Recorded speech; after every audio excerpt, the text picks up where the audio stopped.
What's up, everybody? How you doing? This is your Coach Renz. Starting a few minutes late, had to handle some business first. Took a little bit longer than I anticipated. So today we are going to do this live concerning six fears. I'm going to do a little bit of sharing right now while we give people a little bit of time to get on. So if you're watching this later on, you might want to skip to about 3, 4 minutes, maybe 3 minutes in before we really get started here. Share this with my regular page. When you come in, let me know who you are. Let me know who you are before we get started. Try to move this a little bit. Oh, still got a little glare flare in there for the peepers. But we're just gonna have a little glare. Oh, that's not even coming from there. All right. So with COVID going on, I had to get me a little makeshift space. I had to clean out the garage and make me a space, y'all. And I kicked me out the house. They kicked me out the house. So it's all right. It's all right. We in it to win it. How's everybody holding up during this time frame? That's not what I wanted to do. We're gonna try something new today. We're gonna also do this on Instagram. I've never done this on the Instagram. As far as this is concerned, do live right there. Let's try this. See if it'll hold itself up.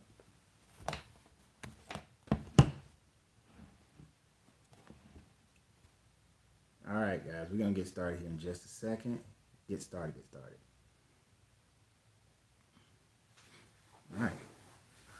All right, we're connected on Instagram and everything now. And look, I want to thank you guys for joining me for this time frame. We're going to discuss the six fears that, how to overcome these six fears that prevent you from being able to have your abundance in life. And this is something that if you've read any Napoleon Hill book, if you listen to different motivational speakers, listen to these kind of people, then you may have heard some of these things. You read any self-help books, then you may have heard some of these things. How you doing? Is it Ato in Dubai watching? Cool. So if you heard, you may have heard these things if you have been into self-help, if you've been looking to improve your life. Know the ledge on Instagram. Nice to meet you. Nice to see you. Nice to greet you. These things may seem familiar. One of the key elements that I pulled this one from, other than the understanding of the Kabbalion, the Hermetics, is it was written so well in Napoleon Hill's book, Outwitting the Devil.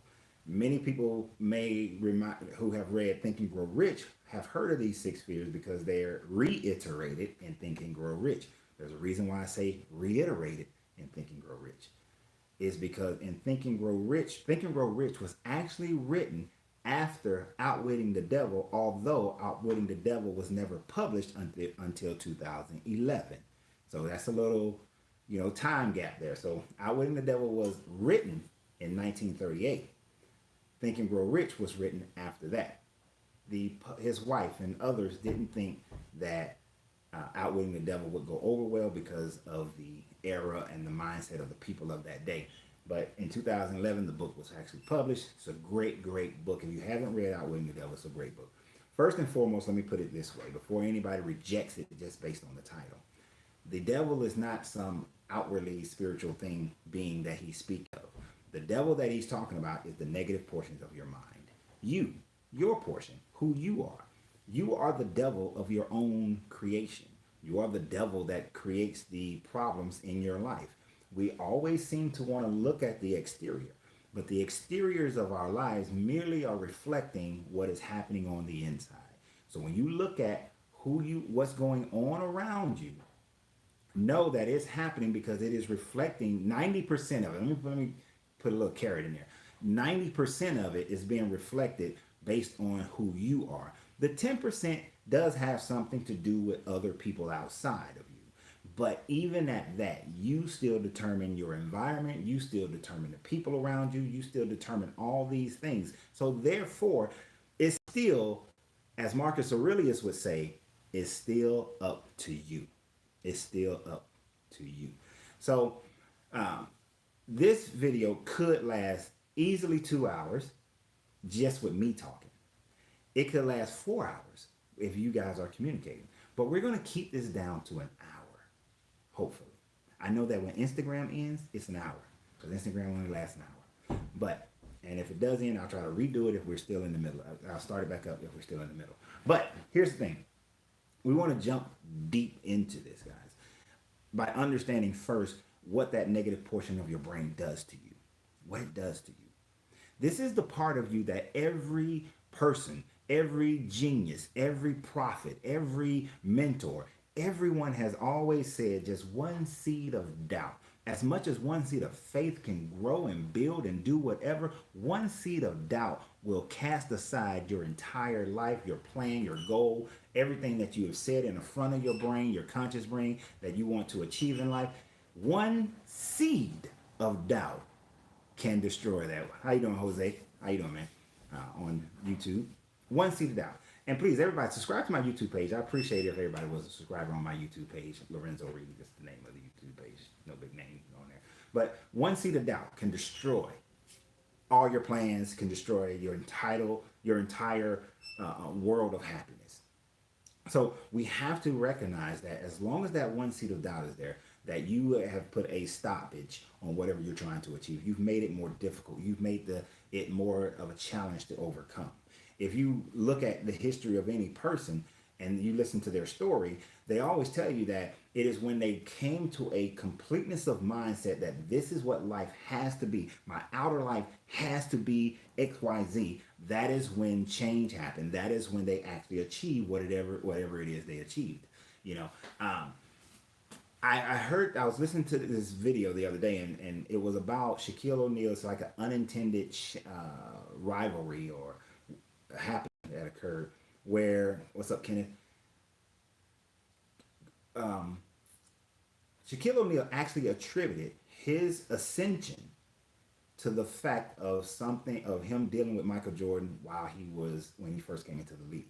And when Michael Jordan left, Shaquille thought that he had it all in his hand. Michael Jordan came back, and Shaquille recognized who was still the king, right? And in that process, Michael Jordan told Shaquille, "You'll never learn how to win until you first learn how to fail." Because it is when we fail in life, it is when we have those kinds of issues, when we don't succeed so quickly and so easily, that we generally turn the corner and the emotions and the logical thought process becomes so strong that our gut power allows us to be able to move into our greatness. It allows us to be able to say that this is what life must be. Now, until then, fear, for the most part, is dictating your life. Fear is determining how things are going to be. We do so many things out of fear, even things that appear great on the surface. We do it when we're doing it out of fear, it leads to nothing but negativity. It leads to nothing but hardship. How many people have, nope, I'm gonna get there. That'll steal away from the first one. So let's just go into the first one. But before we go into the first one, actually, if you are watching some of my videos on YouTube, if you're following me on YouTube, this is why you should subscribe. This is why you should subscribe on YouTube.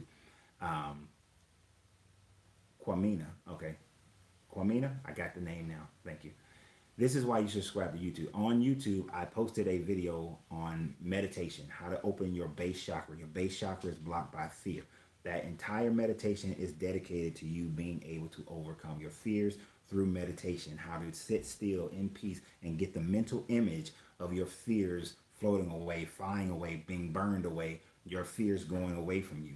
It is a process that you do daily to change your mindset, because we have to change the inner portion in order for the outer portion to reflect what it is we truly desire to have in life.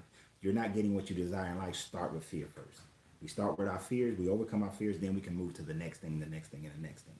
I have people tell me they're working on opening their chakras. They're opening their throat chakra. But if your throat chakra, if your base chakra is blocked, then your throat will never open. Your ability to communicate never opens because you're living in fear. You're living in fear. And there are 6 basic fears that the devil tells Napoleon Hill that he uses in order to keep people from being able to truly become thinkers, truly become those who determine what their life is going to be. Because many of us are not determining what our life is going to be. Most of us do not determine what our life is going to be. And so, in moving into that, let's first have an understanding of that in all things, you must have a definite plan. You have to know the purpose and you have to know why you're doing something, and you have to be definite in it. Like, there cannot be any changes that, well, there can be changes, but there cannot be any situation where that's not the plan anymore. You know, you may change your pathway to get there, but that is always the plan. So until we must first have that. We must first have that. And when we have that, we know the definite plan. We know this is the goal. This is where we're headed towards. This is what we have to achieve. There are certain things in my life that I have to have. And it doesn't matter who's involved in my life and who's not involved in my life. It doesn't matter what my situation is and who's around me and what's around me and what my physical condition.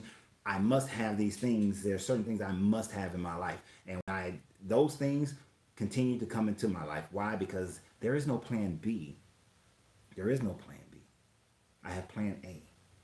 Because if I have plan B, then that seed of doubt is there that says that plan A may not work. So I need to have a backup. I don't have backups. There is only plan A. That is only plan A. And plan A must succeed at all costs. It must succeed. So one of the first fears that he talked about, let's see if we can get it in frame here for everybody.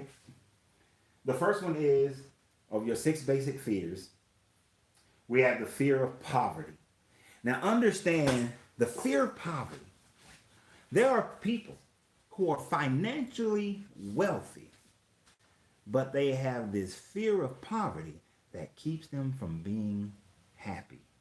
How many times have you seen rich and famous people go on to kill themselves, or they abuse drugs, or they abuse the persons in their lives, or they do something that creates a negative effect within their lives? They were miserable actually before. Most of them were miserable before they got the money, and then they get the money, and it just, magnifies their lives, magnifies how miserable they are. So poverty, this fear of poverty, keeps people from being able to be happy, to be successful in life. It's a difference when you are doing something that you love in life and you become wealthy from it. That's elation that you begin to experience. Because the more you do it, the more financial gain happens. It allows you to do it even more and more and more. But when you're in a situation where you're doing something solely for the money, you're unhappy about your vocation. You cannot stand with the work that you do. To give you guys an example, when I went and got an IT degree and started working in IT, I hated the work. I hated the work. Now, I went from making $15 an hour. 6 months later, I was making $50,000 in a year. 6 months after that, I was making $90 a year. And then a year after that, I was making $120. And then a year after that, I was making $180. So although I progressed and I was making money, life was, financially, life was great, I was miserable. My marriage was in shambles. I wasn't as attentive to my own personal health. I wasn't as attentive to my kids. Things just weren't great. I wasn't happy.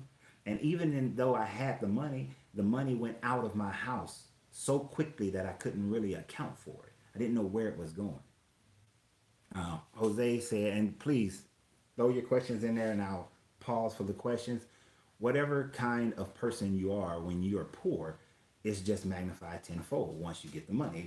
Exactly. How I am now, the more and more money, how I was in every stage of my life, the amount of money I made only magnified who I was and who I am. So who I am today would just be magnified by more money. So, but poverty and fear of money, like fear of poverty, keeps, first of all, the people who make money, it keeps them miserable because they can make the money, believing the money is going to make them happy, but it doesn't. But here's the worst fear of poverty. The worst fear of poverty is the ones who are in poverty and yet they still fear the poverty, but won't do anything to remove themselves from poverty. Because for them, poverty is a way of life. And living in that fear brings them some level of mental happiness, especially when they look around and they see that everybody else around them is in the same condition. They see that others are suffering all the same. So for those people, they see poverty. Yeah, I hate poverty. I hate the fact that I don't have enough money. The government needs to do this, and rich people need to do that, and athletes need to do this, and superstars need, entertainers need to do that. There's always someone else needs to do something other than themselves, but yet they are in fear of this poverty because they will say, I don't have enough to feed my family. I don't have enough to eat. I'll go out and rob and steal from somebody. They don't deserve to have what they have. I need that. I need to feed my family. They will have this mentality, but they are running around with a fear of poverty. But yet it doesn't cause them enough pain to go and change their lives. The devil says that he will constantly have them chasing after that poverty, chasing after the relief of that poverty. So that negative portion of your mind is having you to jump. Oh, my friend Kim told me about, this new network marketing company. I ain't got to put nothing but $25 in or $200 in, and then I get to build. I have my own business. No, you're a sales associate for somebody else. You don't have your own business. You're a sales associate. You're an affiliate marketer for someone else. But you'll chase after the dream, chase after the quick get rich quick situation, and you're chasing that because you are so afraid of poverty that you're afraid to do it right, do it in a framework that actually makes you money, that actually alleviates the problem of it. But the biggest poverty is the one that you have inside yourself. The one you have inside yourself. You see, as long as you believe you live in lack, no amount of money is going to satisfy it. No amount of money is ever, peace indigo, is ever going to satisfy the poverty that you have inside. And the biggest poverty that we have inside of ourselves is the fact that we don't love ourselves enough. We have no idea of how much value that we have. We have no idea of how great we are. And we don't love ourselves enough to be able to not live in this fear of poverty. This fear that if everything material is taken away from me, then I am nothing. This fear that if I don't have a degree or a title, then I am nothing. That everything outside of me labels me as to who I am, instead of me looking inside of myself and knowing that I'm good, I'm great. No matter what the situation that comes my way, no matter how life moves, that I'm good, that I can find happiness in every situation. I started this video by just jokingly talking about how COVID-19 got everybody in this house, and that the areas that I used to record in, I got pretty much kicked out of there because it's too loud. So I made space in my garage in order for me to be able to do this with peace and tranquility. But I found the joy in it, in the fact that it actually allowed for me to have a wall. You guys don't understand how important this wall is for me. I couldn't have a wall inside the house because it was for public view. But later there'll be all kind of little post notes and stickers and everything up on this wall. I need a wall, right? This is my wife and I are looking for a new house, and every house we go into, the first thing I'm looking for is, where's my wall? Finding happiness in every situation we don't do. In fact, we would rather find the negative in every situation. We would rather find the unhappiness in every situation. That is the poverty that we live in the most. The poverty of self-awareness, the poverty of not knowing our value, of not being able to find happiness and joy in everything. So the first one is there's the fear of poverty. But it's easy to overcome that. One, stop spending more money than you make. That's the first. Just stop. Okay, you make $10, don't spend 11. If you make 10, spend 7. Save $1, invest $1, and then go have fun with $1. But do not spend 11 if you only make 10. All right, improve your life. Improve yourself, improve who you are, your ability to go out and make money, your ability, improve your situation where you're doing something that you love to do and it gives you a return of money. And then utilize that money to bring forth the external environment that will make you happy. Do you need the biggest house on the block? Do you? You may. That may be something that you desire. Just me and my wife, I can tell you there's several rooms that we need just for the stuff that we do. So, you do that. Are you traveling the way you want to travel? Set your life up to do so. Regardless, do you have to make $1 million to travel? No, you can make $40,000. I know. I always tell you guys. I know this lady. She's never made over $50,000. I think it's 40 or 50, and yet she's on her like fourth or fifth passport. Not because they've expired, but because she runs out of little stamp pages. She just have gotten her life in a situation where she can travel. She travels because she's paid her house off. She doesn't have a bunch of bills. So she lives on 50% of what she makes. So if a person can live on $20,000 for their necessities of life, she has the other 20,000 to go and travel the world. It doesn't take a lot. You'll realize your number is not that big. Even in facing the ideas of retirement, some of you guys know I own Uncle Renz Popcorn, but I'm also a real estate agent. And one of my clients that I'm working with right now, she's in her 60s, and I show her where all she needs is 10 properties, and she's good for retirement for the rest of her life. Just 10. Most people would think they need 20, 30, 40, 50, 100 properties in order to truly live life. 10. 10. And that can be accumulated in 5 years. So it doesn't take as much as you think. And when you have peace in it, because you determine what is a happy life for me, how much stress do I want? Some people say, I want to build a business, but do you have the ability to be able to deal with owning a company that makes $500 million a year, or even $1 million a year? Can you deal with $1 million a year company? There are some people who can't deal with a $500,000 a year company or a $200,000 a year company. You have to be able to know what level of stress can you handle in your work environment, in your vocation, that will give you happiness, and you can still be happy and have enough money to do what you want to do. That's finding peace. That's getting over the fear of poverty, because you know that you won't be in poverty as long as you're living on less than what you make. You won't have an issue with poverty. Situations come, and look for the silver lining in it. There are so many seamsters making so much money right now selling masks. And they're making, are they making $1 million? No. But they're putting an extra $10,000, extra $12,000, extra $15,000 into their year because they're making masks. They found an opportunity. There are so many other opportunities out there in every situation. Know that most millionaires are created during a downturn in the economy. So there are going to be some COVID millionaires that will come out, in the next year or two. There will be COVID millionaires. Okay? Now, another one.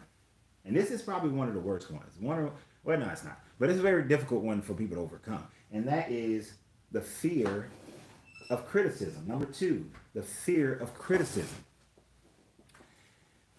There is a distinct difference between criticism and constructive criticism.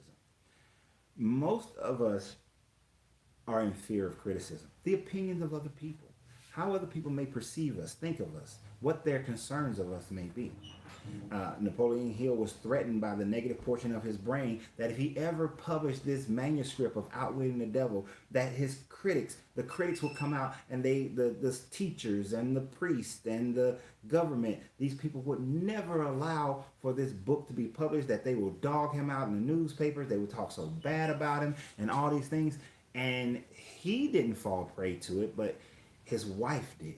And when his wife fell prey to the criticism, he fell prey to her criticism, her fears. Worrying about the outside world, what they will think, what they will say, what they will do, will stifle you from having your abundance in life. Always being concerned that somebody thinks negatively of you. And here's the biggest thing. Most of the time, it's people who actually has zero to very little impact on our lives. If I made my videos based on people's criticism, I would make no videos. I wouldn't. Because everybody has something negative to say about it. No matter what video I make, no matter what the subject matter, somebody will find something negative about the video.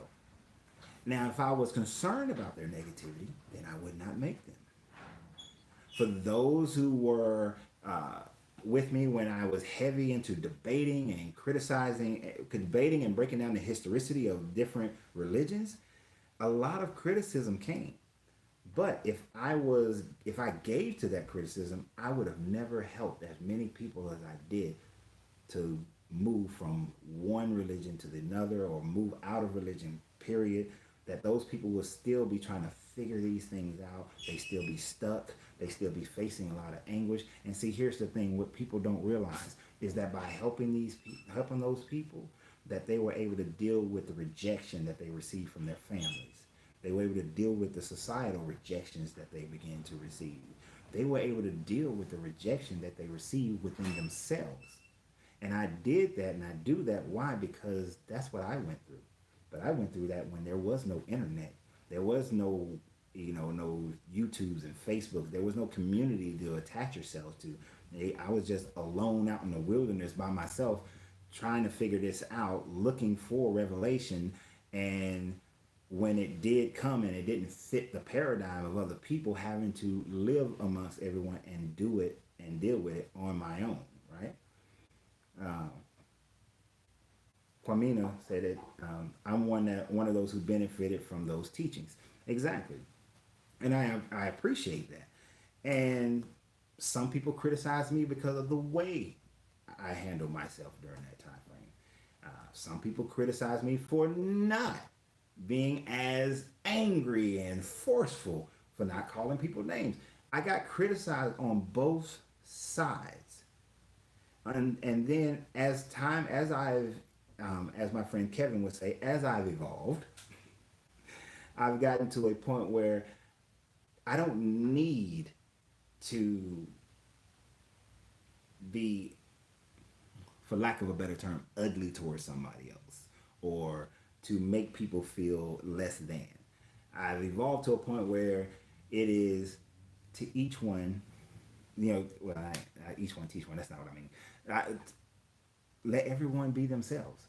Let everyone figure things out on their own. As long as they're not hurting my civil liberties or anyone else's civil liberties, then who am I to tell them how they should live their life? Live it how you choose. Like I said, as long as you're not hurting anyone else or forcing someone else, then it's all on you.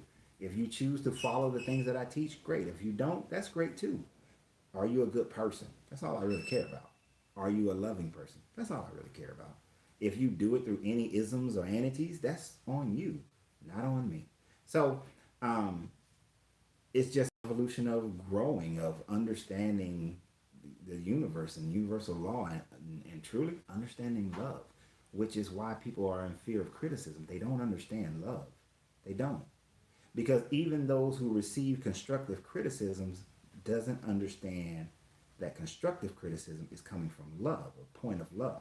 See, just regular criticism, it's not coming from love. It's either coming from jealousies or it's coming from fear of you may say something or do something that causes me to have to deal with my own fears. So let me project my fear towards you in anger. But constructive criticism comes from love. But some people are so afraid of fear that they cannot take constructive criticism. My wife and I do a podcast now every Monday on our Tag Team Marriage page on YouTube and Tag Team Wedding on Facebook. And this past week, we talked about fighting fair this past Monday.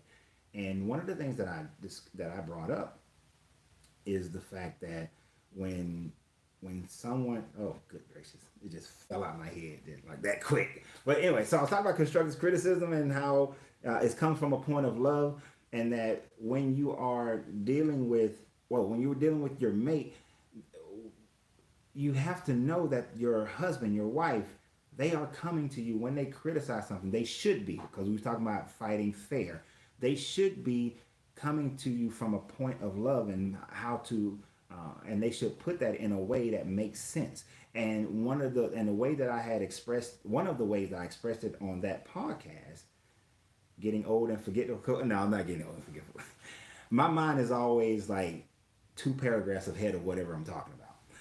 But I brought another book that I read long time ago. It's called The 1 Minute Manager.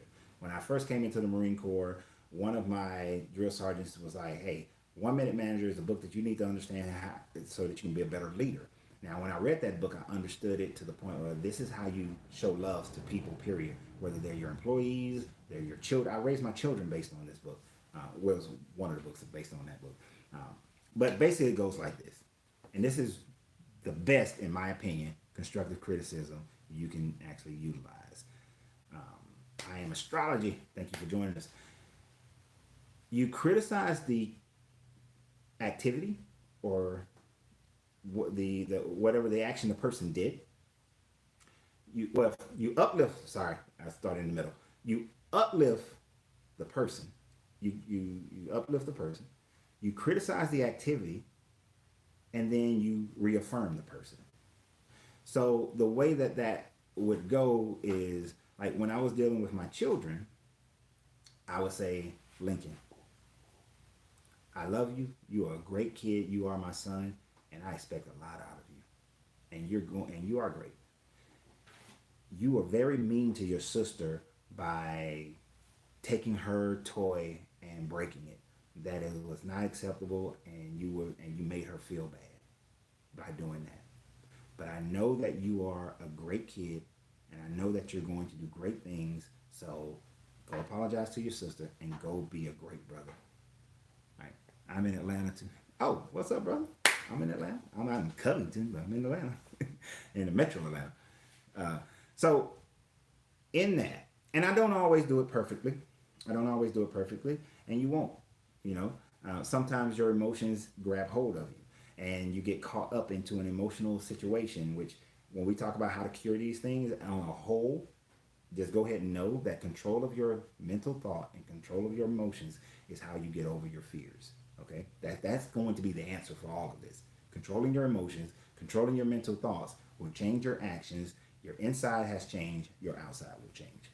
But even in dealing with my wife, sometimes I have to remind myself at times, because I haven't had a wife in a while, I have to remind myself at times that my criticisms of her will hurt more than it would if it was coming from someone else. If it was coming from someone else, she may not care. She flip them off. It's like, whatever. Well, she don't flip them off. She's not like that. But she would just tell them where to go and keep it moving. But coming from me, it may be more hurtful because I am to love her exactly how she is. And that's how spouses generally look at each other. But what I have to realize sometimes is that the 1 minute manager is the absolute best way to talk to a spouse. Is to say, baby, you know, I love you and I love this relationship and I love being with you. And everything that I do is all about us being together and growing. The way that this, that, and the third, or who said this and whatever, that, you know, is not benefiting the relationship. But I know we're going to have this amazing, happy relationship, and I look forward to us growing because you are a wonderful wife. You do so many things to show me love. You know, that is how I should approach every situation. I don't always do it. I don't. She's not watching right now, guys, so this is not an appeal. But I'm just saying, it's a way that I should be. Not always. I've been out of practice for a long time because my kids are grown and I haven't been married for a while. And so that's just how it is. But it's something that I have to remember. It's something that we have to get better at, you know? Because even when I receive criticism sometimes, I have to remind myself of who's giving me the criticism. Oh, this is coming from my wife. I know she has no intentions of hurting me. Oh, this is coming from my brother. I know he has no intentions of hurting me. This is coming from my mother. She has no intentions of hurting me. This is coming from a stranger person who just saw me on YouTube. I really don't care what they're saying because I don't know what they say. I don't know, you know, they probably have the intent of hurting me, but I don't know. But then I qualify that. I don't really know that person, so why does it matter? You know, I used to have this saying when I was in the Marine Corps, and I'm going to say it in the non-Marine Corps way. Well, can I do it? Yeah, I can. You know, and I used to say this all the time to my Marines and to anybody who was around me. If somebody gave them some criticism, they said something to them about it, and you cared so much about it. Do they pay your bills? Do they put food in your mouth? Do they put a roof over your head? Do you sleep with them? Oh, the answer is no. Then F them. That was always it. If they didn't qualify with those things, they don't put the food in your mouth, the roof over your head, the clothes on your back, and you don't sleep with them, then whatever. Who don't care about what they said? Their words have this much meaning in your life because they don't impact any of those things. Now, if they impact any of those things, then give a little consideration for what they're saying. Maybe if they are like, I had a Gunner Sergeant James Allen Payne. When I started working for him in Europe, when I was stationed in Germany, you know, there were things I had came from a unit where I was working for this racist dude, and I had experienced some traumatic things while I was working for him. And so, what's up, Luther? How you doing? And when I got to Germany, I was on edge. I was ready to fight everybody. You say anything to me, we fight. Because and I got some rank, and I learned the ways of how the rules work, and I am not about to have another Staff Sergeant Green effect in my life. I'm not about to be put in the same situation, so I was ready to fight everybody. You say something to me, or we finna go toe to toe. But Gunner Sergeant Payne, he took me to a side a lot, and he really broke things down for me to understand that this man was for me. He had my back. He was looking for me to grow and become better. He saw a greater potential in me.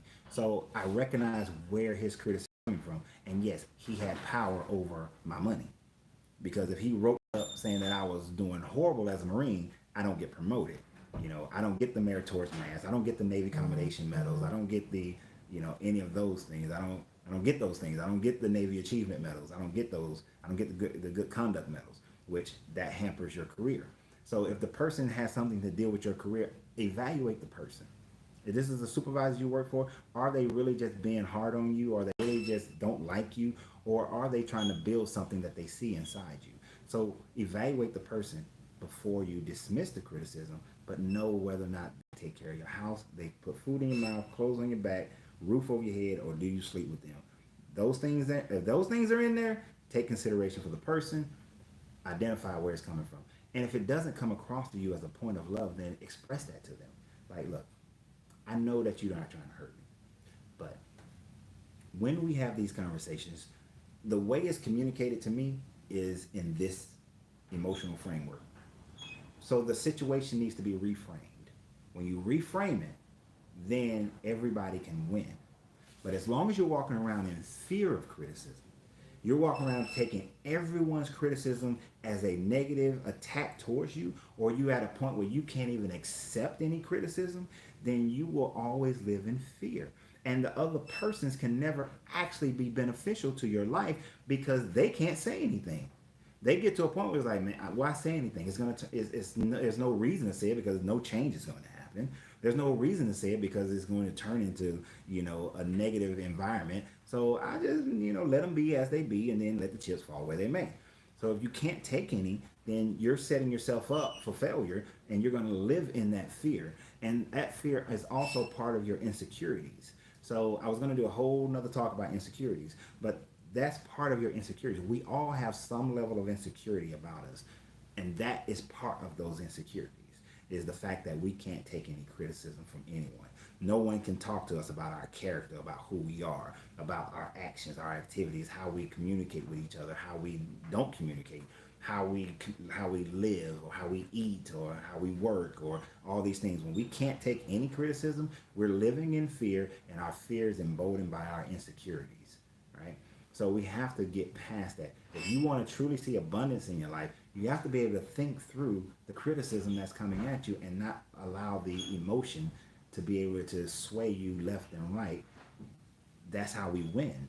If we don't do that, we lose. You constantly are going to lose, and you're going to find yourself having the same repetition in life, whether it's relationship after relationship, job after job, financial up, financial down, health up, health down. All these things will continue to repeat themselves in your life over and over again. But that fear of criticism prevents anyone from the outside being able to help you, anybody being able to come and talk to you.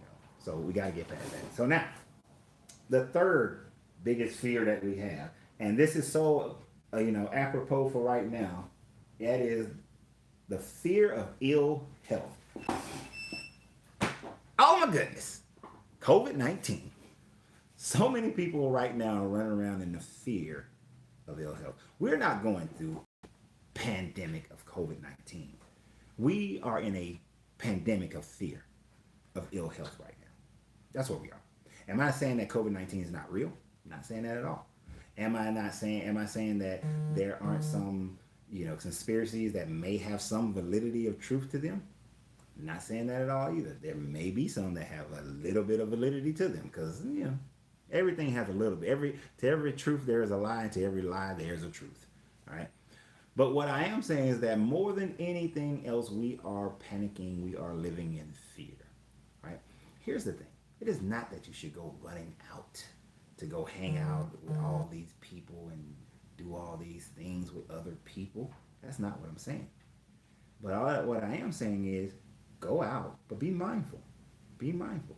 I'm not shaking your hand right now. If I run up against you, I'm not shaking your hand. I don't know where you've been. I don't know who you're dealing with. I don't know who you've been coughing on or who's been coughing on you. Right? But I'm not going to be afraid to not conduct myself in my life. I'm not going to be in a house like a sick and shut in. Right? I'm not going to not take walks around the block or go to a park. I'm opening up a new store for Uncle Renz popcorn. I'm not going to stop the process of opening a store. I'll set procedures. This is a 6-foot marker. This is a 6-foot marker. There's nothing wrong with that. But this whole thing of fear that's creating this economic downturn. Now, for me, economic downturn, I'm thinking like, okay, what opportunities is going to be available for me as this downturn continues to grow? There's going to be a lot of Airbnb houses that people are going to lose, and I'm not happy that they're losing the houses, but it's just a situation. They didn't insulate themselves. There's going to be a lot of availability in houses and apartments that are Airbnb that you be able to go in there and scoop them up if you put yourself in the right position. There's a lot of people who are going to be moving to the Atlanta area to escape the congestion of cities like New York and San Francisco and Chicago. And they're going to want to move down here. So as a realtor, hey, that's another opportunity that I'm prepping myself for, that I'm working on right now. I ain't prepping, I'm working it. There are so many opportunities that will come about right now. And those who take advantage of it will be the ones who will escalate their lives. But we live in this fear of ill health. At all times, we live in a fear of ill health. People are always concerned about it, but yet they don't do anything about it. They don't do anything about it. If people weren't in this fear of ill health, we wouldn't be purchasing, cigarette industry wouldn't be as big as it is. Fast food industry wouldn't be as big as it is. Yet people were truly living in fear of it. But they're not. The fear is not great enough to cause them to do something different. What the fear causes people to do is to run to the government and say, hey, make McDonald's have a better menu. Not to sneeze. Nope, not going to sneeze. Make Wendy's have a better menu. Make these people put fruits on their menu.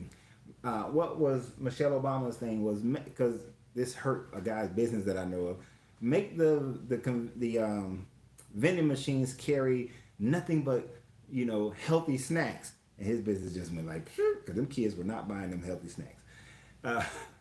It's like we want to force exterior things to happen to give us better health, right? Well, what am I supposed to buy? Eat healthy costs too much. No, there have been too many examples and too many studies that have shown that you can go and buy healthy crops and healthy fruits and vegetables and healthy products, and you're spending pretty much the same amount of money. About the same amount of money. All right? And here's the thing. If you lose a lot of the weight, because most of our ill health is based on the food that we eat and the weight that we carry. If people lose a lot of the weight that they're carrying, then you're going to eat less anyway. So financially, it's still going to make more sense. I said on my podcast, people need to use this time to work on themselves. That is exactly what I Am Astrology Reading said on Instagram. But and that's the thing. We have to work on ourselves. This is a great time to do so. Later this week, I will be doing a video. It'll probably just be a hard video. It won't be a live. Maybe it'll be a hard video. I'm gonna do a 14-day detox. 14-day detox. All right. It's basically Dr. Sabi's detox. Just do it 14 days. So I'm gonna do a 14-day detox, but I want to provide you guys information probably like tomorrow so that you can get ready for it. But here's the thing. It is not for us to change the external. It's for us to change the internal. Just because they showed you a food pyramid that actually should be flipped upside down, and when we recognize, and this is why knowledge is so powerful. The food pyramid was flipped up. The food pyramid is the way it is because the dairy and the grain farmers wanted people to eat more dairy and grain, so they put that at the bottom as the biggest portion of your food, while fruits and vegetables was up the top and it was itty bitty, right? That actually should be flipped upside down. That is not how we should eat, but that's how it's set up. Now it's set that way because it's all about money.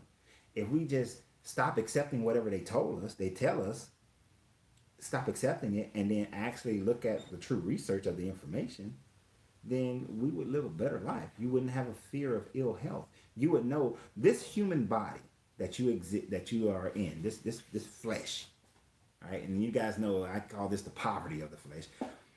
It's actually designed. A lot of scientists have agreed that the body is actually designed to live about 200 years, right?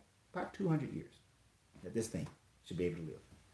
But that time is greatly diminished by the amount of stress that we carry. It's greatly diminished by the food that we eat. It's greatly diminished by the liquids that we pour into our bodies. It's greatly diminished by the pollution that we are surrounded, that we're breathing in. Those things take away your life, take away your prana. It goes away. Why? Because we are breathing this air. This is why Lao Tzu went into the mountains to get away from all the humans. But we're breathing in poisonous air most of the time. We should not have gasoline driven vehicles. You know, I will move into an electric vehicle. We should, and you know, the first vehicles actually was steam. They were steam. Gasoline was a byproduct of oil, and they turned that into something that could be used for cars. But we should drink better water. You know, we should be growing crops in our own yards, and we should be going to buying fresh fruits and vegetables.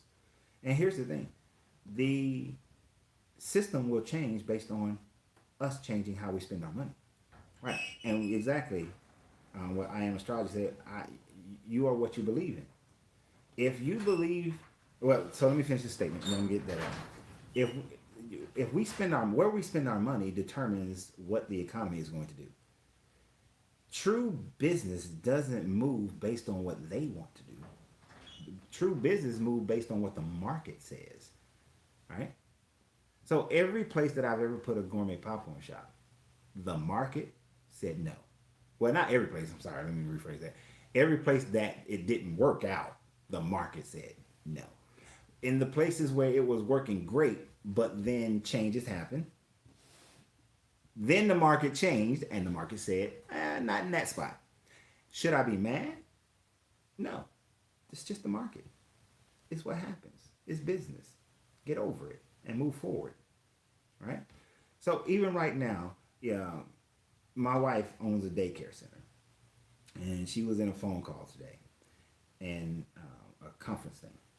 One of the things that came out of that conference is that Georgia is going to keep this 6-foot distancing, right? So when you think about this, the people who provide transportation for daycares, and this is what she told me, the people who provide transportation for daycares, they're out of business. There's nothing they can do unless they have a big old bus, and then that's not going to work economically. That's not economically sound. So the people who drive the vans to transport kids from one place to another, they're out of business. They're done for now. Will they be able to come back? I don't know. Maybe, maybe not. But that whole thing of business is gone. It's because the market has said no right now. You know, this whole COVID-19 thing is creating a market that says no. It's horrible for those people. And I hope that they have a mindset to say, what else is out there? Maybe I can't transport them, but maybe I can transport older kids or elderly people. I can they can pivot. Hopefully they can pivot. I hope they can pivot. But for some, their mind won't let them pivot. And this is where we're going to go with I Am Astrology reading. When your mind believes something, that's what it's going to be. The worst ill health is your mental health. And it is not the mental health that puts you in a psycho ward. It is the mental health that makes you follow the crowd and run around like a sheep, being a part of the herd that just goes whichever direction that you are pushed into. That is the true mental health, because it doesn't allow you to become your greatest version. It doesn't allow you to grow. It doesn't allow you to gain all the abundance of who you are. You know, this body was made to last a very long time, but this body, this mental body was designed to be able to manifest whatever it chooses to. Whatever it chooses to.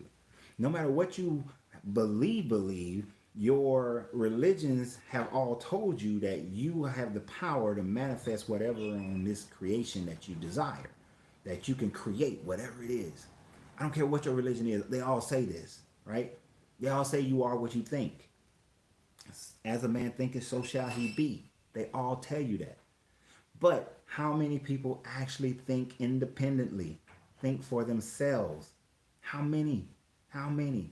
Not a lot. Not a lot. You watch the news, and the news is telling you how to think.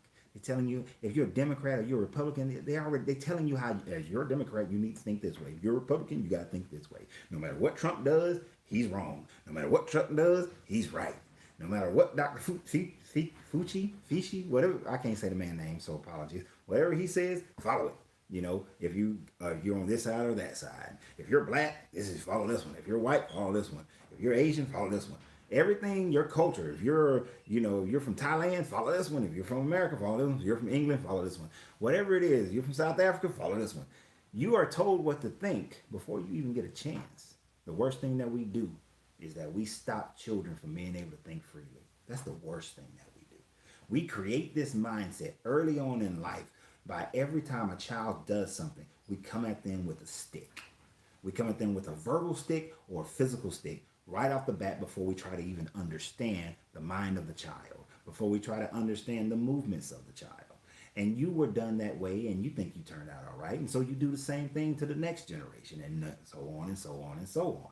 But the truth of the matter is that we have to recognize that we stifle the ability to think from the very beginning. From the very beginning. Now we have to teach morality. We have to teach a person that you don't steal, you don't kill, you don't do all these things.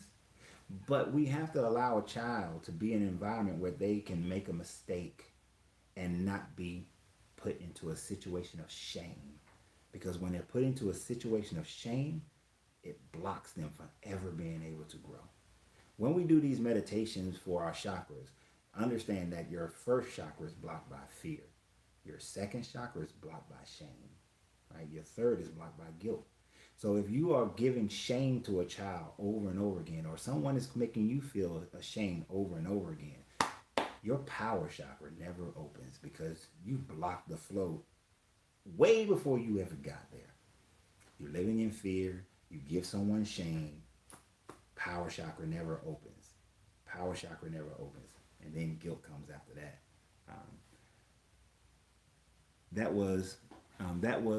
That we was programmed and lost the ability to for critical thinking. That's exactly right. So we have to be able to do that. And the fear of ill health, that mental health is so much more powerful than anything else. That's why when the CRA is going over when a CRA is over a study, a medical study, a pharmaceutical study, there has to be, if there's 100 people taking the actual medication, there has to be 100 placebos. And they already expect and know that about 70% of the people who take the placebo is going to have the same effect, the same relief, the same healing as the person's taking the medicines, right? So we know that your mind produces and manifests in the body and in the exterior world. We know it. It's a given. There's no argument to it. There's no argument to it. Without that, then societies would have never changed. Societies continue to change because people's mindset change, and we manifest new societies over and over and over again. So ill health prevents us. That mental health and that physical health prevents us, because if you take a person, I used to when this one group. When I was at Cold Street Missionary Baptist Church as a young man, and the older people used to always say stuff, and I should save this one. Let me save this one. I'm gonna save this one for old age. But their mindset always say that I'm too old for this or I'm too old for that. The moment you start telling yourself that you're too old, you've lost. Your mental health is going down. The moment you start saying that, I can't wait till I'm 65, I can retire, or 69, I'm gonna retire, and I just want to sit down, I ain't gonna do nothing. Your body's gonna die. your body's going to start dying and you're going to die. Why? Because you've given up. Use it or lose it, basically. Um, that's how it works. My mom will ask me some things sometimes if it's a math oriented and I know she can handle it. I will tell her I will figure it out. Mom, figure it out. Why? Because doing math with older people has shown to prevent dementia. I don't want my mom to have dementia. So I challenge her with math problems. Even when she don't even know I'm challenging her with a math problem. That's the best way to get it from her is, do it on the slide. Can't do it direct. Mary Alice will figure that out. So the other one, because we are going way longer, and I know I'm going to have to restart Instagram in a few, is the loss of love of someone. Now, this right here, the loss of love of someone is a huge fear that keeps us from being able to have the abundance in our lives. You know how many people change certain aspects simply because they are afraid of losing a loved one? So many people change who they are. They change what they do. They change how they function. They're not even their true self because they live in fear that I may lose a loved one or I've lost loved ones and I don't want to lose again. I don't want to go through that pain again. You see, everything exists on a pole. Everything exists on a pole. You have the greatest amount of love you can ever feel, and you have the greatest amount of pain that you can ever feel. That's the pole. That's the pole. Supreme love, supreme pain, right? Devastation, total elation. And we can swing along this pole over and over again, back and forth. Law of rhythm says we will swing. Now, the problem is, as in order to be able to get over here to total elation, you have to open yourself up to the possibility of total devastation. So many people are so afraid of the total devastation. They felt pain right here. So they don't want to go down here. So because they felt pain here, and this is as far as they're willing to go, this is only as far as they're willing to go as far as feeling love. And so anytime they start swinging over here and then things start vibrating a little bit higher to move them a little bit further, they will start damaging and doing things negatively here to bring the swing back into a level that they can handle, that they can control, that they can deal with. They never want to go beyond what they're willing to experience in love, because if they truly do, then they will open themselves up to this devastation. So that fear of the devastation, the fear of the loss of love, I've experienced it. Me losing my grandmother, well, actually it was compounded. Having two people in a romantic relationship cheat on me at a very early age, and then the loss of my grandmother at a very young age put me in a point I didn't want to go over here anymore. I was afraid to go here because I know that pain. I knew that pain. I was afraid to let outside people, you may have an outside motherly figure that want to enter your life. I can't love her like I love my grandmother because I know what I felt, right? So I can't let this matriarch come into my life like that. I expose myself to romantic love, and then when the cheat happened, it put me way over here. Can't let that happen again. So I can't let myself go all the way over here. So I had to realize that it took time, but I realized that in order for me to get here, I have to open myself up that this is a possibility. But what I realized, and this is how we overcome it, is through accurately thinking. If we get more into accurately thinking, I realized that if you recognize without being overly emotional and going into the dread of it all, allowing depression to kick in, as soon as when you're here, total elation, and the moment you start seeing it vibrate backwards, you got to start doing the thing that got you back over here. My wife used to pick on me, but now she says it. I have a saying. I say back to happy. We get into an argument, back to happy. I hurt her feelings. I apologize. Let's get back to happy. She hurt my feelings. She apologizes. Let's get back to happy. Oh man, I almost sneezed like 3 times. But every time it's recognizing when the vibration is slowing down, when the swing is starting to go back the opposite direction. So even in the progression of a relationship, maybe you're not at a total relation yet, but you're moving in that direction. As soon as you see it start going the opposite way, start doing that thing that gets you back to happy. If you start doing that, then you will negate the opportunity for you to get over here because you're constantly maintaining that. But recognize that change is a constant of the universe. Nothing stays the same. Something is either growing or it's dying. So even in your relationship, one day I will lose my wife. My expectation is that I will not lose her until she passes on. I say she passes on because I have told her plenty of times that she will not live longer than me. I will live longer than her. We're the same age, but I'm going to live longer than her. She doesn't even want to live as long as I want to live. I plan on living to 150 years. She's more around 110 is what her numbers are. But me, because I know I'm not afraid of ill health, I'm going to working the health thing, I'm going to enjoy. Instagram, you have 1 minute and 25 seconds. As soon as I can redo it and kick it back in, I kick it back in and make sure you get the last part. But I'm going to live 150 years, so I know I'm going to outlive my wife. So what does that mean? I know that I'm going to experience the pain of losing my wife, right? It's going to happen. Right? There's nothing I can do about it. But I can't let that stop me from having the greatest relationship possible with my wife, right? But we fear losing someone so much and losing love from other people that we're afraid to give love. We'll start arguments. We'll put ourselves in bad situations. We'll ignore one another. We'll do all kind of things to keep it in a area that we can keep control of and not get hurt. But that fear of losing people, that keeps us from being able to have the abundance of love in our life. And that's what it's all about, just love.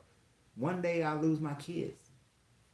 Either I'll leave or they'll leave. But I can't let that stop me from enjoying them to the max. I'll lose my mother. One day I can't let that stop me from enjoying my life. I can't let it stop me from enjoying my mom, my brother, my sister. One day you're going to lose everybody. And one day they're going to lose you. So the best thing for you to do is enjoy the hell out of life right now. Enjoy it like there is no tomorrow. Because truly you don't know when it's going to end. I know for myself when it's going to. But you don't. But I know. I'm redoing the Instagram one. Oh, man. I'm going to have to get past these allergies, though. Look, I'm going to cheat to overcome 6 fears that keep you from having an abundance of life. I don't know how to type anymore. Everything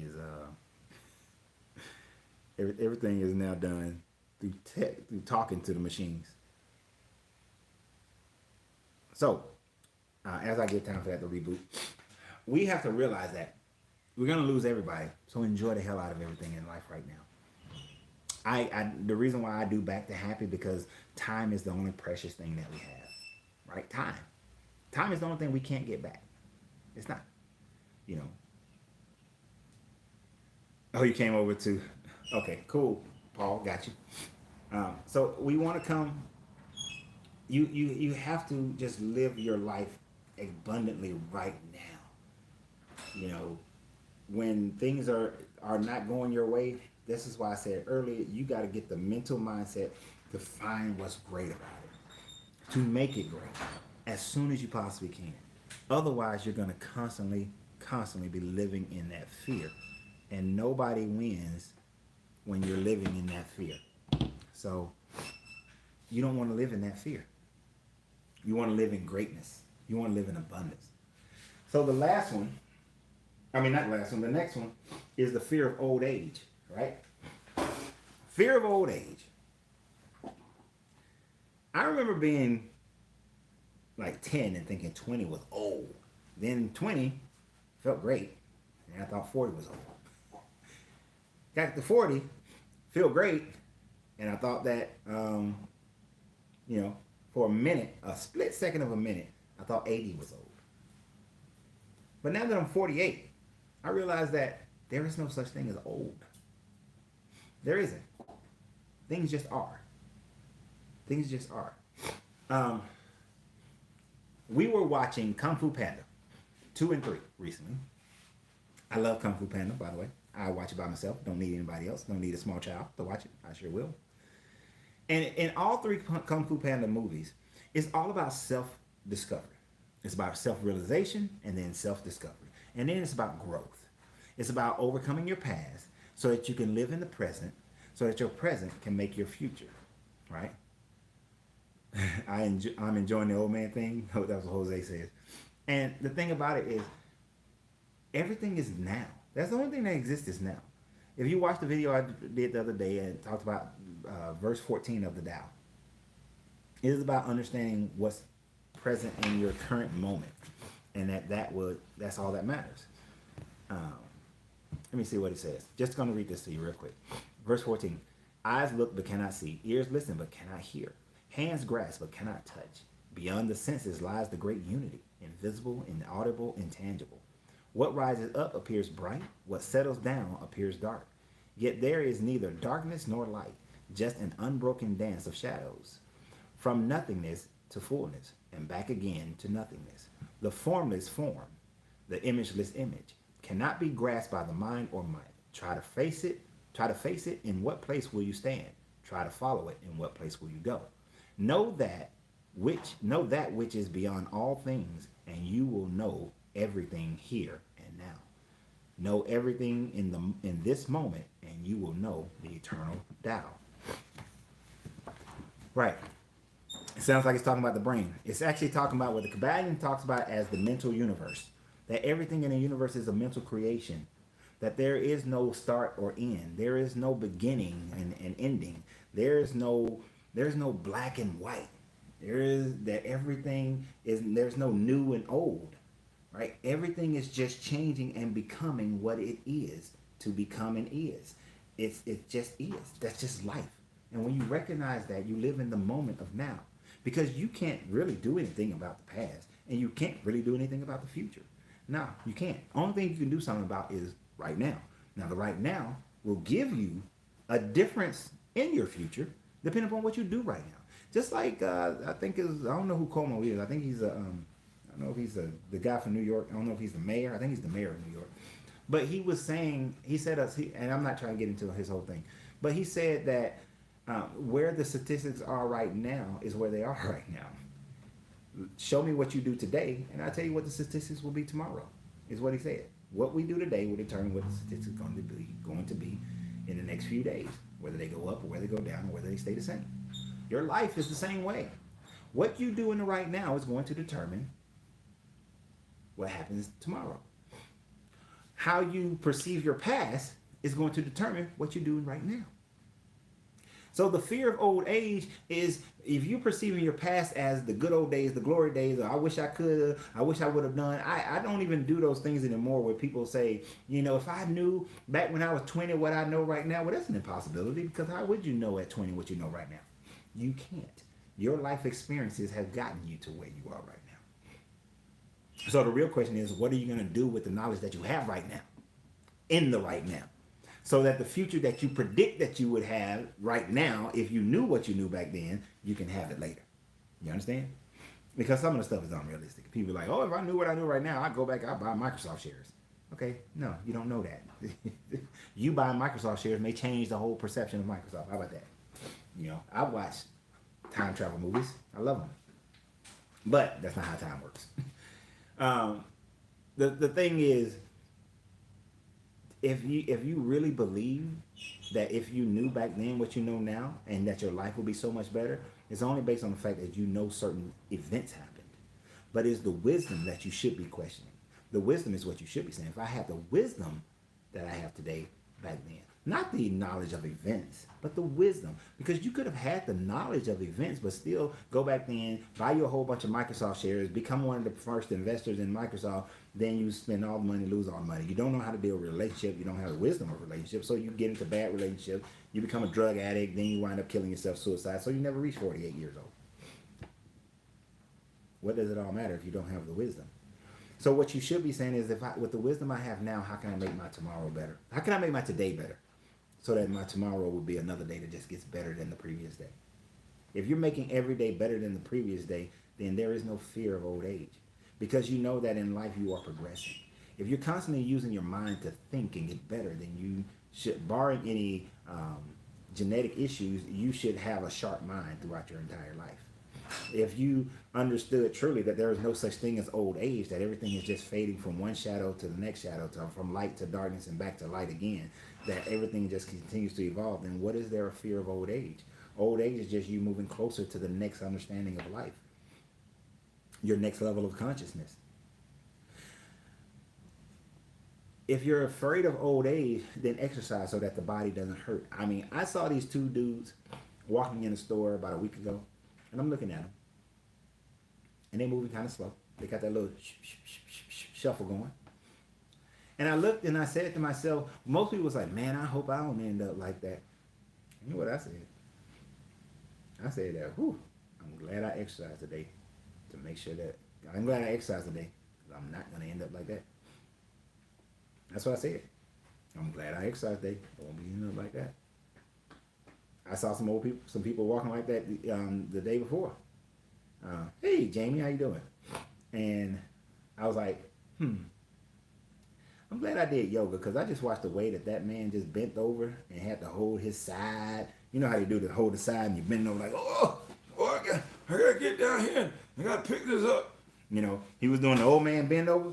And I was thinking to myself, I'm glad I did yoga this morning because I'm not going to bend over like that. You know, it's all a mindset. It's how you look at it. There's no reason to be fearful of old age. Why should you be fearful of old age? Old age means that you're gaining in wisdom. And the more and more you gain in wisdom, well, old age should mean, let me rephrase that, because there's some old fools out there. It should mean you're gaining in wisdom. So the more you gain in wisdom, then the better you should be. So I actually look forward to every day that comes. You know, it's like the quote from John Wayne. He says that every day comes, that tomorrow comes to you fresh, brand new, expecting that you have learned something from the previous day so that you take better care of it. Every day should be that way. That's how you should think of it. So there is no reason to fear old age.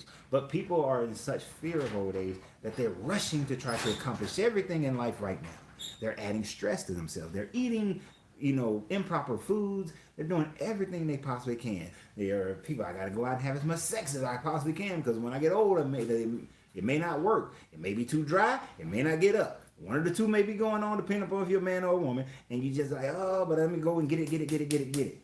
Right? Let me do all the drugs I can do. Let me eat all the food I can eat. Let me go try to see everything in the world fast. And like I love cruise ships, but I hate cruise ships at the same time. I love the fact that you can be in one place and got all the food and it's easy, it's enjoyable. I'd rather go on a cruise and just be on the boat. But I hate that you get to a place and it's like, you got 6 hours. Can't stand that because it's like, now I got to rush to try to see this place. So every place I've been to on a cruise, I had to go back and visit it just on its own so I can actually enjoy it.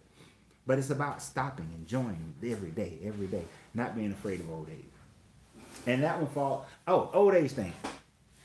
I was saying earlier about when I was a deacon at this church, and the old people there, we call them old people, heck, I was in my 20s, so they were old people, right? They were 80. The average age at this church was 55. So it was a very senior-oriented church. But I used to hear all the people who were in their 60s, 70s, 80s always telling me, well, you young people need to be heading this committee and that committee because I'm too old to do this. And I got up there one day and I was like, you know what? Y'all always talking about y'all too old to do something, right? But if you're supposed to be doing this for your whole life, how can you ever get too old for it?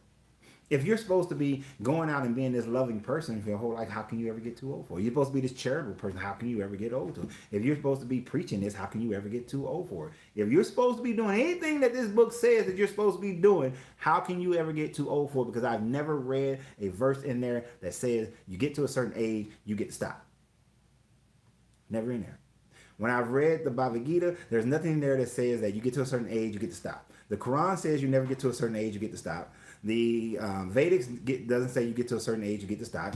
The Kabbalion says that doesn't say that you get to a certain age, you get to stop. The Tao doesn't say that you get to a certain age, you get to stop. There is no certain age where you ever get to stop being amazing in life and handling life and growing in wisdom and pouring into other people and growing in love and showing love and being great and continuing to develop, continue to grow, to continue to uplift and enlighten yourself. There's never an age that you see it to stop. So why do you fear old age? There's no reason to fear old age. So that one is the easiest one that you shouldn't be fearing. Next to this one, the fear of death. The other biggest fear, according to many great writers of throughout history and great thinkers, is the fear of death. If you think about it, the majority of time in our life, we spend it concerned about our immortal soul, our immortal spirit. We spend most of our time worried about that. What happens after this? Well, here's two things about it. For guarantee, nobody knows. For guarantee, everything is a belief. Everything is a belief. All right? There is no guarantees. The wind is really blowing outside. There's no guarantees. But we have a belief. Everybody believes something. All right? Everybody believes something. Some people believe that you go to an eternal heaven with God. Some people believe that you just disappear from all existence. Some people believe that you become one with the universe. Some people believe that you come back and you repeat life to continue to grow and develop and have more experiences. Some people believe that you go to another dimensional plane of existence that's higher than this one. You still can have contact with this one and affect this one, but you just go to a higher plane of existence. And in that one, you learn more, develop more, and then you go to another higher plane after that. But there are higher and higher planes of existence to infinity. And people believe these things. As I said in the very beginning of this video, I don't care what you believe. As long as you're not taking from someone else's civil liberties, go ahead. Indigo says, I refuse to fear the only thing that is guaranteed in this life. Right. The only actual guarantee is that this body will stop holding your consciousness. I don't even like using the term death. Because there is no such thing as death. I love the fact that everybody I've known who's done an ayahuasca trip has come to a realization that many come to without going to doing an ayahuasca trip. But I, personally, I don't have a problem with ayahuasca. But that there is no such thing as death. That they no longer fear death. Mainly because they realize there's no such thing as death. Your body doesn't even actually die. The law of vibration says that everything moves, everything is constantly moving, everything vibrates, nothing stands still. There is no such thing as a cessation of movement. You continue to move, your body, your molecules, your atoms, they move. So there is no death.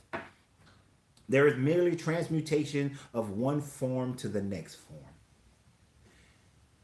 What did the great Mufasa say in Lion King chapter 5, verse 13? Is that the lion eats the antelope, and the antelope eats the grass. And when the lion dies, the lion's body becomes the grass that the antelope eats. It's the great circle of life. We will continue. Your body don't die. It continues to change. Do you think things in someone's life can be fated? Nope. If things are fated, then there's no such thing as free will. There isn't. Are there synchronicities in the universe? Yes. If I continue to think along a certain path, there are certain things that will happen in my life. If I continue to act upon a certain path, there are certain things that will happen in my life. If other people are in line with that and they are in proximities, then that will merge and we will have synchronicity and it will move. And we will look at it like, man, we must have been fated to be together. No, we had synchronicity that brought us together. Right? So as far as fate will be that there's some other force outside of yourself dangling over you like a puppet and controlling your life and telling you, making you turn right, turn left. But you had a decision in every instance to turn right or turn left. You just chose that decision. Even when, so we can't, there is no fate. I don't accept fate. Because to accept fate means that why even bother to make a decision? You can try to be whatever you want to be, but you're not going to ever be it because fate has deemed it so. Um, so yes, we can't. There's no reason for us to fear this death thing because it doesn't happen. Your body will stop being able to contain your consciousness, your spirit, your soul, your energy, whatever you call the actual you. Like, you are not this body. The body that you exist in. Have you ever been just sitting there like looking out from your eyes and just wondering like, why am I me? Like, how did I wind up being this? Why does my voice sound the way it does? Why do my hands look the way they? Well, these hands look the way they are because they need some lotion. But why do they? Why do all these things happen? Why am I? Why am I me? Right? Why do I perceive the world the way I perceive the world? Why do I think the way I think? You know, why do experiences translate to me in this format? Why am I living this life with these people? Like, why is my grandmother my grandmother? Why is my mother my mother? Why is my father my father? My brother my brother? My sister my sister? Why? Why did I come into existence at this time frame? My wife and I we like these period piece dramas. So we've been watching The Nick, and we watch Marco Polo, we watch Spartacus, we watch all these Shaka Zulu. We love all these period piece dramas, right? And sometimes I like, last night actually, I said, man, we was watching this one that's like set back in pre-medieval England, and it's called Last Kingdom or something like that. And I was like, man, I'm glad I wasn't born back in those times. She was like, nah, you probably would love being born in those times. And I thought about it. I said, I actually might, just not up there in England. No, I don't do cold. Um, but it's like, I think sometimes, why am I born in the era that I'm born in, that I exist now? You know? And all of that is to say that your body, you are not this body, that you are much more than that. So how can the much more than that ever die? Because this body dies, right? You grow beyond the body. Every line of thinking throughout history, other than atheism, teaches that you grow beyond the body. That you are to develop and reach a state of samadhi. That you are to reach this state of Christ mind, this state of Buddha mind.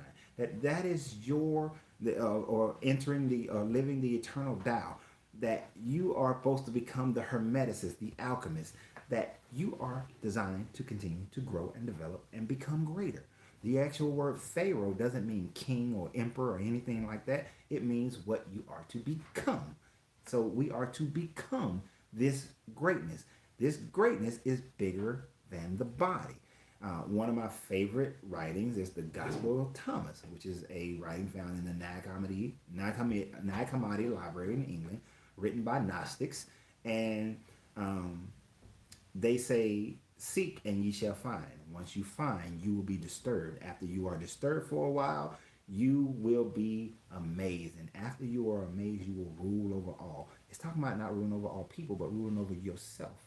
That when you seek and continue to grow, you will find it. As you find it, you will be disturbed. Now, at this point, many people run. They run backwards, right? So as I seek to understand death, many people get to this point and they run from it and hide, and then they start to live in the fear of it. And then, but those who go beyond and say, yes, I'm disturbed because it may not match up to what I was taught as a child. It may not match up to what the mind of the masses agreed to. But then after I came to a point of realization, I was amazed at how much energy and how much time and how much life is wasted worrying and being in anger about things in this life, when this little short piece of existence really is nothing in the span of eternity, right? And then I began to rule over all, rule over my emotions, rule over my mindset, my thought process.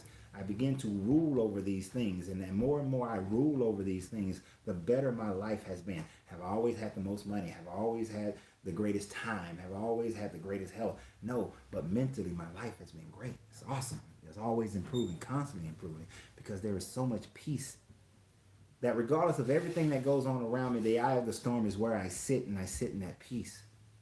And I dwell in it. I love it. It's a beautiful thing to be there. It's a beautiful thing to be there. But so many people are afraid of death. Even many who in their conscious mind say that they're not afraid of death, and for that matter, afraid of any of these things, afraid of poverty, afraid of criticism, afraid of ill health, fear of losing a loved one or old age, they claim that they're not afraid, that they do not live in fear of those things, but yet look at their external life and they will show you that they live in fear of it. They will claim that I'm not afraid of death because I know where I'm going. But yet they cling to life so tight. They cling to the things of life so tight. They cling to pride so tight. They cling to things that they believe will keep them safe from feeling pain so tight. But if yet you're not afraid of any of those things, if you're not afraid of death, then why do you cling so much? Why do you hold on? Why do you hold on?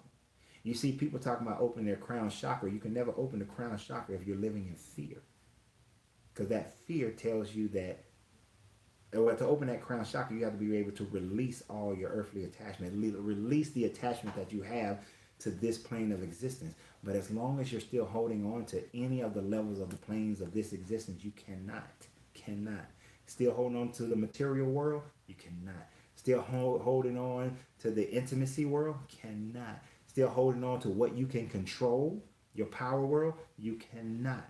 Still holding on to the fact of loved ones, of losing love and having love, you cannot. Still holding on to the lies that you tell yourself, you cannot. Still holding on to the idea that we are all separate and that everything is not connected, you cannot ever open that crown chakra until you let go and realize that these things, they're temporary and don't really exist. Death does not exist. There is no such thing as death. There isn't. This body transmutes to something else. Your consciousness moves on and goes somewhere else. Hell. For those who believe that people are old souls or that they've been here before, try this on for size. Maybe at the point of what we call death, your consciousness disbands and spreads out. Enter into a field of other consciousness that have disbanded from the body and spread out. Like items in that field of consciousness comes together. Because we do know that like attracts like. That things that vibrate on the same pattern come together and are attracted to each other. So maybe in this dimensional field of consciousness, like comes to like. So your consciousness spreads and connects and connects and connects. And once enough connections of consciousness is made,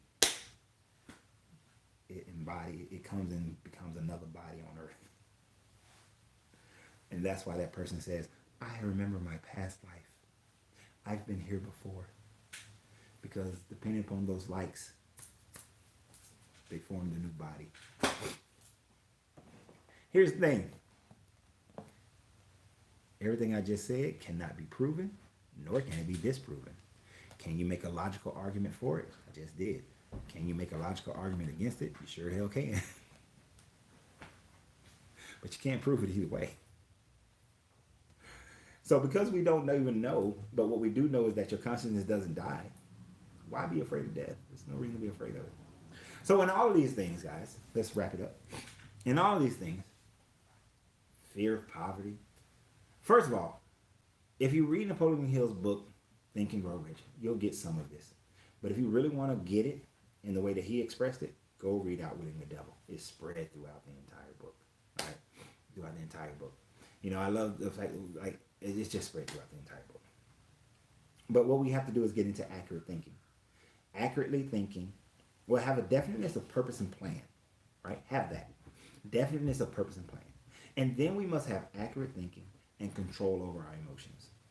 Even though there are 7 different things that we must do, those are the first ones. Have a definiteness of purpose and plan, accurate thinking, and then control over our emotions.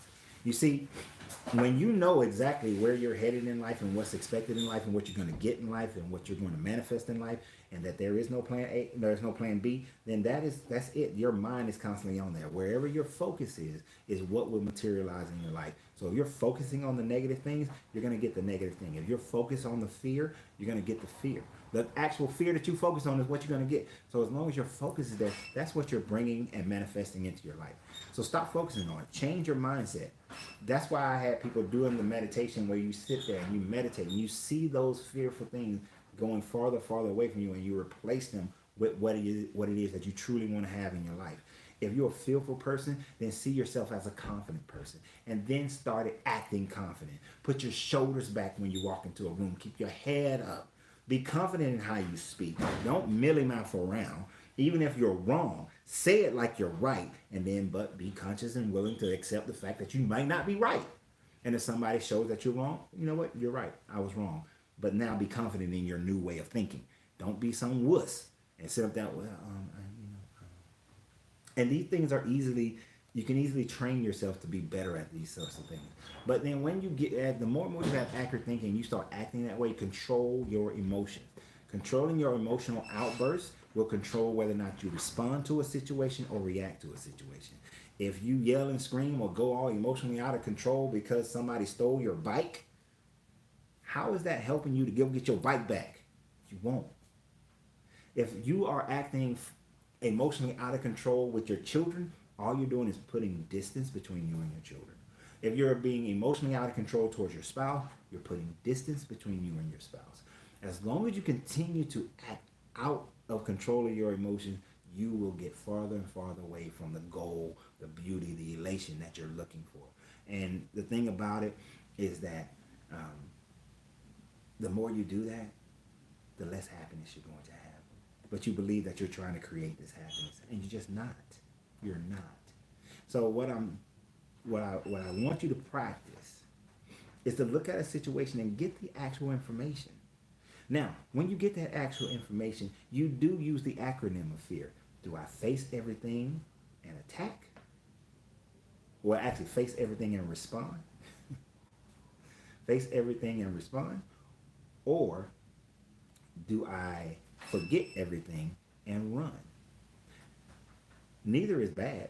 It depends on the situation. Accurate thinking will tell you which one to do, right? Now, how you respond is the control over your emotions. How you run is the control over your emotions, right? Do you go through the school of Prometheus running, where you just run straight and let things crush you instead of moving to the side?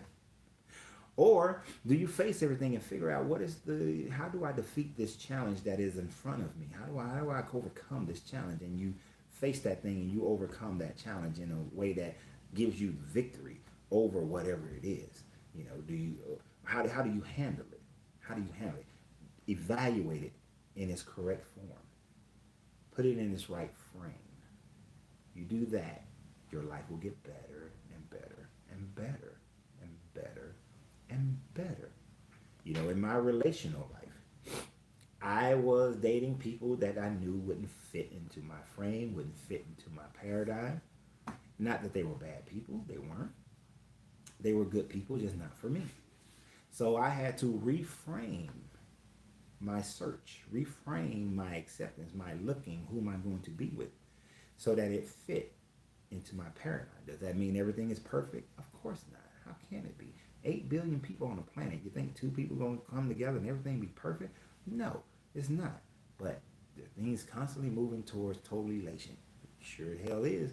Otherwise, forget everything and run. But no, face it and respond. Face everything and respond. Sometimes the response is not you yelling out. Sometimes the response is not you being a little wuss either. But using your emotions to benefit you instead of letting your emotions control you. There is a time to be angry and there is a time not to be. There is a time to be sad and there is a time not to be. Right? So figure it out when you're dealing with your emotions as to what you're supposed to be in order to get the best results from the situation. So without further questions, we're at the 1 hour 33 minute mark here. We're going to call it a day. I appreciate you guys. Y'all be great. This is why I did this as a live, because I knew that it would take way too long for me to do this as a regular video. Another live that I'm going to do is breaking down the movie The Truman Show. It's just, the video is just too long. Every time I shoot it, it winds up being like way long. So we're going to do that as a live as well. But y'all have a great day. Remember, you got to free yourself to be yourself. Hey, I'm getting ready to open up another Uncle Renz popcorn. If you want to support the channel, go to urpopcorn.com, order online. When I open the store in Stone Mountain at 5385 5 Fort Strickham Road, please come and support the shop. If you want looking for coaching, contact me. For those who support me on Patreon, I greatly appreciate everybody who's on Patreon. Go over to my YouTube channel and click on the YouTube and subscribe, please. I greatly appreciate that. And y'all just have a great day. And hey, if you're looking for childcare in the Lithonia area, my wife owns a great daycare. She's like OCD, so it's great, right? It's a great daycare. But yeah, so if you're looking for that kind of service, then my wife provides great daycare service. There's so much going on. If you're looking to buy a home in the Atlanta area, please contact me and let me help you help you find your home sweet home. But y'all have a great day and good vibrations, good journey. And now I'm gonna go through the process of turning all these things off.